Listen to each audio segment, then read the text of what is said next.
নমঃ শিবায়। ভারত মাতা শিবশক্তি অবতার পরমাত্মবাণী ওম পিতাশ্রী। সে বাবা স্মরণে আছে।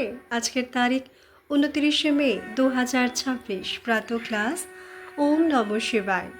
আজ পরম পূজ্য পরমপিতা পরমাত্মা সে বাবা বলছেন, সহযোগী বাচ্চারা, হ্যাঁ বাবা, রাম সিমর মোরে মন প্রভাত রে। প্রভাতে অর্থাৎ সকালে সে বাবাকে মনে করো। হে আত্মা, হে আমার আত্মার মন, প্রভাতে বাবাকে মনে করো। এটা এখনকারই কথা। ভক্তিতে এগুলোর অর্থ একটুও বোঝে না। মুখ দিয়ে কোনো আওয়াজও করতে হবে না, বাবাকে ভালোবাসার সাথে মনে করতে হবে। ওম নমঃ শিবায়। বাচ্চাদের খেয়াল থাকে এমন কোনো যুক্তিতে বলবো যাতে সবাই বুঝতে পারে। যদিও এখন মিউজিয়ামে আসে, ভালো ভালো বলে, কিন্তু অবসর কম। তোমাদের বাচ্চাদেরও অত অবসর নেই। তোমাদের বাবা ডিরেকশন দেন, বাবাকে মনে করো। করতে না পারলে বলো অবসর নেই। মায়া বাবাকে মনে করার অবসর দেয় না, অবসর কেড়ে নেয়। তখন বলো বাবা সারা দিনে 8 ঘন্টা 1 ঘন্টা মনে থাকে। গড়ে যারা বোঝো আমরা 2 ঘন্টা মনে করি, তারা হাত তোলো। যোগ অর্থাৎ যোগ। মাস্টার যখন পড়ান তখন স্টুডেন্টের মাস্টারের সাথে যোগ থাকে না। ওটা হলো স্থূল মনে রাখা, অভ্যাস হয়ে গেছে। যত ঘন্টা পরে মনে থাকে। ইনি তো হলেন নিরাকার বাবা। বাচ্চাদের বলেন নিজেকে আত্মা মনে করে বাবাকে মনে করো। বাবা এর জন্য বলেন কত সময় মনে করো। অল্প অল্প করে 2 ঘন্টা মনে করো। যেমন বাবা এখানে বসে আছেন, বাবা মুরলি শোনান। ধারণা না হলে বুদ্ধি বাইরে চলে যায়। স্কুলে বাচ্চারা ধারণা করে না, ধারণা হলে সার্ভিসও করবে না। বাবা 1 ঘন্টা সকালে বসেন, তো সেই 1 ঘন্টা বাবার স্মরণে থাকো, নাকি বুদ্ধি বাইরে চলে যায়। এটা একদম নতুন কথা, এতে ডিফিকাল্ট আছে। মায়ার যুদ্ধ চলবে, কোথাও না কোথাও বুদ্ধি চলে যায়। যদি সবটা শোনে আর নোট করে তবে স্মরণে থাকতে পারে, বাইরে তো বুদ্ধি যেতে পারবে না। লিঙ্ক ভাঙা উচিত নয়। শেষ পর্যন্ত যার লিঙ্ক ভাঙবে না তারাই উচ্চ পদ পাবে। বাবা বুঝিয়েছেন, যত বাবাকে মনে করতে থাকবে তত তোমরা খুশিতে থাকবে। যখন তোমরা রজতে ছিলে তখনও তোমরা খুব খুশি ছিলে। শতপ্রধান ছিলে তো খুব খুশি ছিলে, তমপ্রধান হয়েছে তো খুব দুঃখী হয়েছ। এটা ড্রামায় নির্ধারিত আছে। যোগ কিভাবে লাগানো হয় এটা বাচ্চাদের বোঝাতে হবে, যাতে তারা বোঝে যে এরা একদম অ্যাকিউরেট বলছে। একেই সত্য যোগ বলা হয়। এটা অবশ্যই জানা উচিত এই দুনিয়াটাই তমপ্রধান। এমনভাবে বোঝানো উচিত যাতে তারা বোঝে যে এরা অভিজ্ঞতা থেকে বলছে, শোনা কথা নয়। আমরাই সুখী ছিলাম যারা দুঃখী হয়েছি। এই পূজ্য দেবতারা আবার পূজারী মানুষ হয়েছে। দেবতারা পূজারী হয় না, মানুষই পূজারী হয়। পূজারী হলে জ্ঞান নেই, পূজ্য হলে ভক্তি নেই। পূজারী হলে জ্ঞান নেই, পূজ্য হলে ভক্তি নেই। নতুন দুনিয়া আর পুরনো দুনিয়া আছে না, এটা ড্রামার অ্যাকিউরেট হিসাব। নতুন দুনিয়া থেকে পুরনো দুনিয়া হতে কত সময় লাগে? বাবা বলেছেন দুনিয়ার আয়ু অ্যাকিউরেট হতে।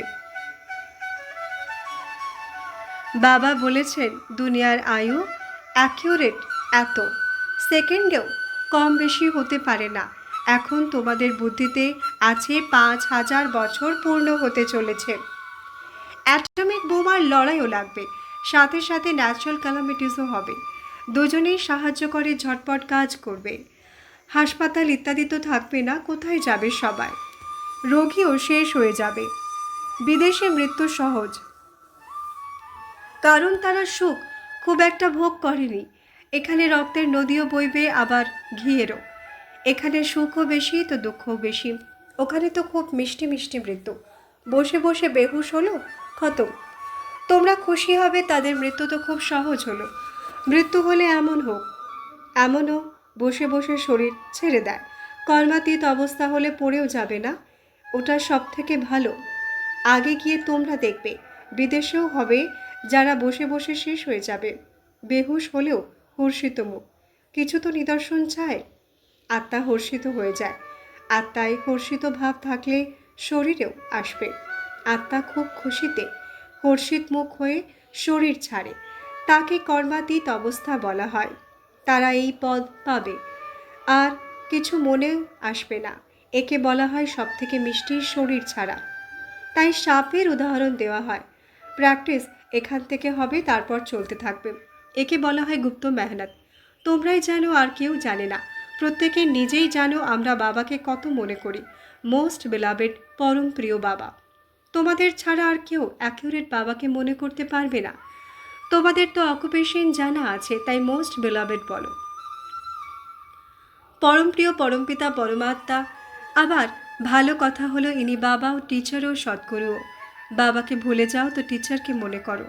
গাইড তো সাথে আছে না, লিবারেটেরও গাইডও। এটা তো রাইট। দুঃখ থেকে লিবারেট করার মতো বাবা। বাবা শোনালেন, জ্ঞানের ঘাস মিলল, তারপর এর ওপর বিচার সাগর মন্থন করতে থাকো। বাবাও মনে পড়বে, চক্রও মনে পড়বে। খুশির পারদও চড়ে থাকবে। শরীর ছেড়ে আমরা প্রিন্স হব, এই ফিলিং হয় না? বাচ্চারা নলেজ তো পেয়েছে, এখন বাচ্চাদের এটা থাকে, উচ্চ নম্বর পায়। টিচারও খুশি হবে, দেখবে ভালো পড়ছে তো ভালো পাস করবে, টিচারও বোনাস পায়। অনেকে ফেল করলে টিচারকে বদলি করে দেয়। তোমাদের বুদ্ধিতে এই সারা বিশ্বের জ্ঞান আছে, আর কারো মধ্যে নেই। তারা সবাই হলো শূদ্র সম্প্রদায়, এটা হলো দৈবী সম্প্রদায়। এটা তো বুদ্ধিতে মনে আছে না? ভেতরে জ্ঞান চলতে থাকা উচিত। এতে মায়া বিঘ্ন খুব দেয়। চোখ যেন ধোকা না দেয়, এর জন্য খুব মেহনত করতে হবে। এতে বিজয় তখন পেতে পারো যখন অশরীরী হয়ে থাকবে। আমরা বাবার বাচ্চা, তবেই চোখ সিভিল থাকে। খুব সহজ। আমরা আত্মা না, বাবাও আছেন, তবুও মনে থাকে না। বাবা একদম পাশে বসে আছেন, তবুও তোমরা যেমন মনে করো। আমাদের তো আরও বুদ্ধি এদিক ওদিক যায়। হ্যাঁ, বাচ্চাদের থেকে বেশি সহজ। বাবার পাশে বসে আছি, ভোজনের সময় মনে করি, তবুও ভুলে যায়। এখন তোমরা বাচ্চারা সবার অকুপেশন জানতে পেরেছ। ভক্তিমার্গে কারো অকুপেশনের কথা জানা নেই। অ্যাক্টরদের, ড্রামার, ক্রিয়েটর, ডিরেক্টর, মুখ্য অ্যাক্টরদের কথা জানা থাকে না। মানুষ হয়ে যদি না জানে তবে ইডিয়ট বলবে না। এখন তোমরা বুঝে মানুষ থেকে দেবতা হচ্ছ। এখন তোমরা জানো আমরা ইডিয়েট, বাদর ছিলাম।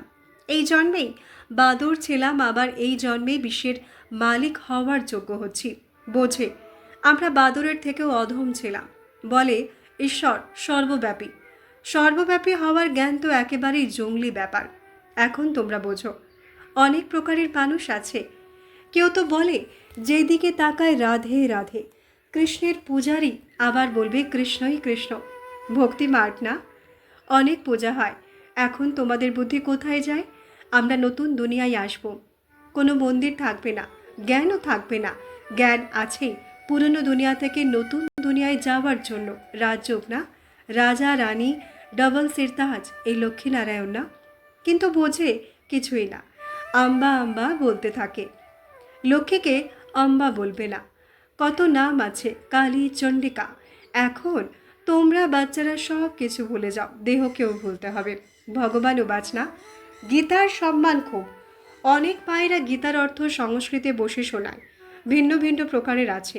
বেনারস হলো আড্ডা, সেখান থেকেই টাইটেল পাওয়া যায়। তাই বাবা পাঠিয়েছিলেন, ঘেরাও করেও বিদ্যুৎ মণ্ডলীকে। এখন আসে, বোঝে ঠিক আছে, আবার বাইরে বেরোলে আগের মতোই হয়ে যায়। খেয়াল করে কি করি? যদি বলি গীতা শিব গেয়েছেন, তবে সবাই বলবে এরা কোথা থেকে শিখেছে। বাচ্চারা বোঝে এটা পড়াশোনা। এই অবজেক্টও আছে, কিন্তু স্মরণের যাত্রায় মেহনত আছে। মায়া বিঘ্ন দেয়। অন্যদিকে খেয়াল গেলে মানে মায়া এলো। বাবা এক, মায়া রূপ অনেক। বুদ্ধি চলে গেলে মায়া টানে, সময় লাগে। যখন আমরা কর্মাতীত অবস্থায় পৌঁছাবো, কল্পে কল্পে পৌঁছাই, তারপর লড়াই লেগে যাবে। তোমরা শতপ্রধান হও তো তোমাদের জন্য নতুন দুনিয়া অবশ্যই চাই। এটা হলো এক লাইফ, ফার্স্ট ক্লাস, অমূল্য জীবন। এটা হলো ঈশ্বরীয় নলেজ। ভগবান বসে পড়ান। তোমাদের বুদ্ধিতে আগে কৃষ্ণ ছিল, এখন তোমরা শিব বাবাকে মনে করো। কিন্তু এটা বুদ্ধিতে বসুক। তিনি এত ছোট বিন্দু, সেটা বসে না। বড় মনে করে নেয়, ভক্তিতেও বড় করে দিয়েছে। কেউ তো ভালো রীতিতে মনে করে আমি আত্মা, টেপ ভরা আছে, এখন শরীর ধারণ করা আছে তো টেপ চলতে থাকে। ঈশ্বরের টেপ অর্থাৎ সবার থেকে ছোট নাকি কোনো মানুষের আত্মার টেপ ছোট হবে? তাদের হলো নলেজের অ্যাক্টিভিটি। বাবা নলেজ শোনান, অবশ্যই রেকর্ড আছে। আর কেউ আছে যাদের বাবার থেকেও কম রেকর্ড, পিরিয়ড ছোট হয়। এইসব কথা তোমরা এখন বোঝো, মানুষ বেচারা কি জানবে? তোমরা বোঝো পরমাত্মা হলেন উচ্চ থেকে উচ্চ, তার মধ্যেই সব নলেজ আছে, তাকে নলেজফুল বলা হয়। তোমাদের যে আত্মা, তার রেকর্ড পিরিয়ড বড়, পুরো 5,000 বছর আছে। যারা প্রথমে আসে, প্রিয় বাচ্চারা, ভালো রীতিতে বাবাকে মনে করো, ব্যাটারি চার্জ করতে থাকো, কারণ পুরো ডিসচার্জ হয়ে গেছে। আবার এখন তোমরাই যুক্তি পেয়েছো চার্জ করার, যতটা ধারণা হয় ততটাই সার্ভিস করে। বাবা ভগবান মালিও সাথে আছে। বাবা প্রত্যেকের ধারণাকে ভালো রীতিতে বুঝতে পারেন, কিন্তু বলেন না, কারণ পাছে অহংকার চলে আসে। এই সময় মায়েরা বেশি সার্ভিস করে, মায়েদের সম্মান দিতে হবে। পুরুষরা তো ভক্তিমার্গে শাস্ত্র ইত্যাদি অনেক শোনায়, রিয়েল জ্ঞান তো মায়েদের থেকে পাওয়া যায়, তাই মায়েদের নাম বেশি। এক ধর্ম স্থাপন করছো, এই নেশা থাকা উচিত। আদি সনাতন দেবী দেবতা ধর্ম স্থাপন হচ্ছে, সেই আন্তরিক খুশি হওয়া উচিত। যত বাবাকে মনে করবে পাপ কাটবে আর খুশি বাড়বে। যেটুকু সময় পাও এই প্র্যাকটিস করতে হবে। বাবার থেকে আমরা বিশ্বের বাদশাহী পাই, এটাই মনে পড়তে থাকলে খুব ভাগ্যবান। জ্ঞান মান সরোবরে ডুব দিলে জ্ঞান পরি হয়ে যাবে। একটা পুকুর আছে যার জন্য তারা বলে ডুব দিলে মানুষ পরিজাত হয়ে যায়। রেঙ্গুনেও একটা পুকুর আছে। এখন তোমরা বাচ্চারা জ্ঞান সরোবরে ডুব দিচ্ছ। বাবা কত সহজভাবে বোঝান। যদিও গৃহস্থ ব্যবহারে থাকো, কিন্তু বাবাকে মনে করো। যাদের বন্ধন ইত্যাদি নেই তারা ঝটপট জ্ঞান নিতে পারে। এর মধ্যে তো বাবা প্রবেশ করেছেন, এমন নয় বাবা ছাড়িয়েছেন। যেমন বৈরাগ্য আসতে লাগলো, এই সৃষ্টি তো শেষ হতে চলেছে। বিনাশ দেখে নিলে বৈরাগ্য কেন আসবে না? সন্ন্যাসীদের তো বিনাশের সাক্ষাৎকার হয় না। ইনি তো বুঝতেন বিনাশ হতে চলা জিনিসের সাথে মন কেন লাগাবো। একে বলা হয় বেহাদ বৈরাগ্য। শেষ হতে চলা জিনিসে প্রেম কেন রাখা? আত্মাদের বাবা বসে বোঝান এই পুরনো দুনিয়া শেষ হতে চলেছে, এখন স্বর্গকে মনে করো। বাবাকে আর বর্ষাকে মনে করো। বাবাকে মনে করলে বর্ষা তো আছেই। মনমনা ভব এর অর্থ হলো আমাকে মনে করো, তবে তোমরা চতুর্ভুজ হবে, অর্থাৎ মহারাজা মহারানী হবে। কত সহজভাবে বোঝান। বিনাশ তো হবেই, তাই এইসব ছাড়তে হবে। আবার নতুন দুনিয়ায় তোমরা ওটা হবে, তো বিনাশের আগেই ছেড়ে দিতে হবে না? বাবার খুশির পারদ চড়ে গেল আর বৈরাগ্য এসে গেল। সারা দুনিয়া থেকে তোমাদেরও বৈরাগ্য হয়। জ্ঞান ভক্তি, তারপর হলো বৈরাগ্য। এই সব বিনাশ হতে চলেছে।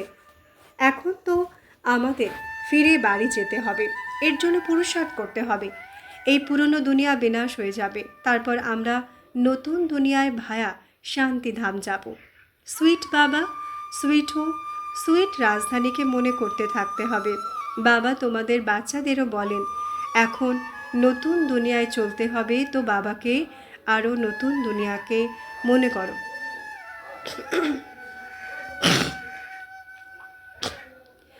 বাবা তোমাদের বাচ্চাদেরও বলেন এখন নতুন দুনিয়ায় যেতে হবে, তো বাবাকে আর নতুন দুনিয়াকে মনে করো। তবুও বুদ্ধি অন্যদিকে চলে যায়। বাবা বলেন দিনে তো ব্যবসা ইত্যাদি করো, রাম সিমর মোরে মন প্রভাত রে, প্রভাতে সকালে শিব বাবাকে মনে করো। হে আত্মা, হে আমার আত্মার মন, প্রভাতে বাবাকে মনে করো। এটা এখনকারই কথা। ভক্তিতে এগুলোর অর্থ একটুও বোঝে না। মুখ দিয়ে কোনো আওয়াজও করতে হবে না, বাবাকে ভালোবাসার সাথে মনে করতে হবে। বেহাদ বাবা, এটা তো পরিচয় পাওয়া গেছে। বাবা বলেন আমাকে মনে করলেই তোমরা স্বর্গে যাবে। অন্যদেরও তোমরা পরিচয় দিলে উচ্চ পদ পাবে।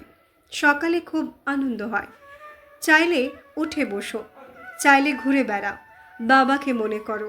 এটা তো জানো বিনাশ অবশ্যই হতে হবে। তারপর আমরা যাব নিজের বাড়ি। পোশাক তো তোমরা এখানেই ছাড়ো না, কল্পে কল্পে তোমরা সেই একই পোশাক, একই ফিচার্স পেতে থাকো। এটা বেহাদের গাছ, যাকে ভালো রীতিতে বুঝতে হবে। প্লে ইত্যাদি তো অগাধ, তাদের কত মনে করবে। বাবাকে মনে করা মানে যেন গাছকে মনে করা। তাই বাবা বলেন মন মনা ভব, বাবাকে আর নতুন দুনিয়াকে মনে করো। এমন কোনো কথা নেই যা কিছু বুঝতে পারবে না। অক্ষরই দুটো। স্বর্গে যেতে হলে দৈবিগুণও ধারণ করতে হবে। বাচ্চারা না বলতে আপনি ধারণ করবে, হতেই হবে এমন লক্ষ্মীনারায়ণ। তো দৈবিগুণ অবশ্যই ধারণ করতে হবে না? কত ভালো রীতিতে রোজ রোজ সব সেন্টারের বাচ্চাদের বোঝান। আচ্ছা, রুহানি বাচ্চাদের, রুহানি বাপ দাদার ইয়াদ প্যার গুড মর্নিং। রুহানি বাচ্চাদের রুহানি বাবার নমস্তে। সে বাবা বলে আছে, হ্যাঁ বাবা, আমরা রুহানি বাচ্চাদের রুহানি মাত পিতা বাপ দাদাকে ইয়াদ প্যার গুড মর্নিং, নমস্তে নমস্তে নমস্তে, ধন্যবাদ বাবা, ধন্যবাদ। আজকের সদ্গুরু বাবার বরদান, দৃষ্টান্তরূপ ভব। ব্যাখ্যা: অনেক আত্মার সামনে দৃষ্টান্তরূপ অর্থাৎ এক্সাম্পল হওয়ার বিধি কি? কর্ম করার আগে ত্রিকালদর্শী স্টেজে স্থিত হয়ে 3 কালকে জেনে, কর্মের আদি মধ্য অন্তকে জেনে কর্ম করলে কোনো কর্মই বিনাশ হবে না, সদা সুকর্ম হবে। কর্ম করার সময় সাক্ষী দ্রষ্টা হয়ে পার্ট প্লে করলে কোনো কর্মের বন্ধনে কর্মবন্ধনী আত্মা হবে না। সদা কর্ম করেও নিজেকে ন্যাড়া এবং বাবার প্রিয় অনুভব করবে। তো এমন ত্রিকালদর্শী এবং সাক্ষী দ্রষ্টা হয়ে পার্ট প্লে করা বাচ্চারা সদা ন্যাড়া এবং প্রিয় দৃষ্টান্তরূপ হয়ে যায়। আচ্ছা, ওম নমঃ শিবায়।